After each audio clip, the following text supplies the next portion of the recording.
Та сайн байна уу? Та бүхэнд өнөөдрийн мэд хүргэе. Өнөөдрийн ярьсан юм байна. Чихэнд гадны биш тавцаа гэдэг ямар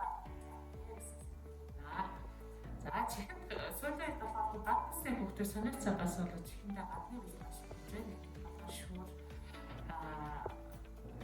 ноолын цаас, чихрийн цаас, тийш явах хэцүү маш хэмжээ.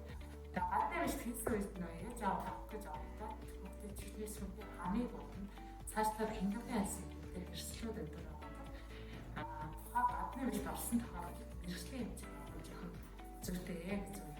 Хоёрдугаар одоо дулааны удирд ихж байгаатай холбоотой чихэнд нөгөө хорхоо шавж явах. Хорхоо шавж орсон үед үндсэндээ чихээ авах чихэндээ янз бүр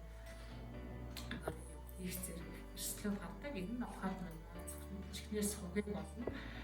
Хингэрлээ гэдэг эрсдэл. Тэрс чихэнд гадны биш тавлаа гэвэл хараад авах нэг бол эсвэл нэг бол цэвэр байж болно. Тэгээд өнгөлөг бас эсрэг төсөв гэдэг чихэндээ тусаач. Энэ үед орсон амьтан байна. Харанхуй басан цацах чадваргүй учраас амьтан болоод хөдлөх чадваргүй болдог. Тэгээд мэржлийн